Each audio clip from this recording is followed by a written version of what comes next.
Well, it is 6:17 and time now for What's Trending. A few days after Father's Day, a second-year University of Washington resident is training in the OR.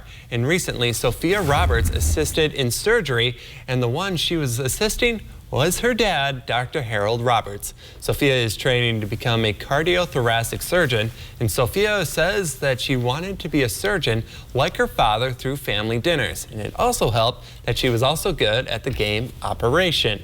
People would come up to the Roberts family during public dinners, thanking her dad for helping a loved one or themselves. Every time she could, Sophia would go with her dad to the hospital to observe her dad at work when she can. Sophia may have been raised in Florida, but she wanted to learn medicine in Washington as she had family that lived nearby and would be spending time getting help through college. And to make this story even more special, her dad took a new job through the university to move to Washington to work for the university's Heart and Vascular program. And Harold moved from Florida across the country to Washington for this opportunity. And what a great story that is, like moving across the country, spending time with your daughter and knowing that your daughter looks up to you in such a special way that you wanted to follow in your footsteps and become a thoracic or like a cardio surgeon. Yeah, I feel like that's so persuasive, and on my end, that just shows how their parents really taught them the right way, how to be motivated and what to do in life. Like, I was actually looking at one of my friends, and she runs like 20 miles a day, and then I saw both her parents run 20 miles, and I was like, interesting. There has to be a really good correlation between parents and then, you know, kids working pretty much doing the same job. So, yeah, props for her for going to school for that long. For sure, yeah. And hopefully everything works out great for her. And I got to ask you, Conrad, now you being in the military and you're also a meteorologist, do you have anyone in your family that you're following in their footsteps? No, I actually broke that streak. That's why I was, that was more interesting for me because I have nobody in my family that's a meteorologist. My dad said he used to love snow when he was little, and then my mom said she loves geography, like that's her thing. So there is a correlation between geography and meteorology. So I guess, yeah, there's a little tad bit of a correlation. But on to another story. Let's take a look at the world record for the biggest chicken nugget.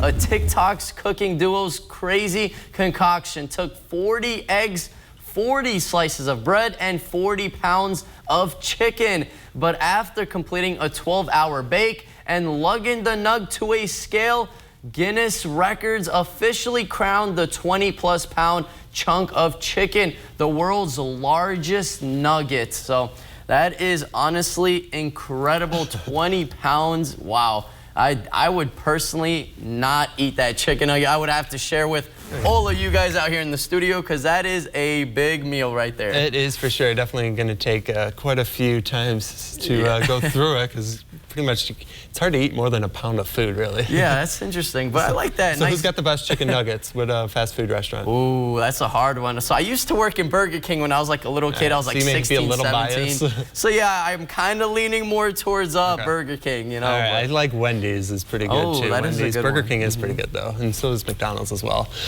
Well, taking a turn to our last story, it's possible to go back to the future if you have the cash. A near mint condition sealed 1986 VHS copy of Back to the Future recently sold for $75,000 at auction. That's a new record selling price for a videotape. A New York-based collector won the bidding war. The VHS copy was from a collection owned by actor Tom Wilson, who played Biff Tannen in the 80s classic film. Wilson originally offered the copy with other tapes on eBay, but overwhelming response led him to pull them down and reach out to Heritage Auctions in Dallas. The actor had other sealed and graded Back to the Future sequel copies in his collection, offered with personally signed notes. VHS tapes of classic films are finding a spotlight with collectors, and I gotta say that's quite crazy spending that much money on VHS tapes. It's a good movie, but I don't know about spending that much money on it. So when I used to live in New York, there was a guy that pulled up by my block with the car wasn't on that picture, but do you know that silver car The from Back DeLorean. in the Future? Yeah. Yeah. So he came with that exact car, and I'm like, it's a oh, really, I know that. It's a really interesting car. It's like, I think it's made out of stainless steel. which Yeah, is- he said it was from Back of the Future. I kind of doubt it, but hey, maybe a replica for sure. Yeah, it could be a but- replica. They've made the DeLoreans were around for a little bit. Yeah.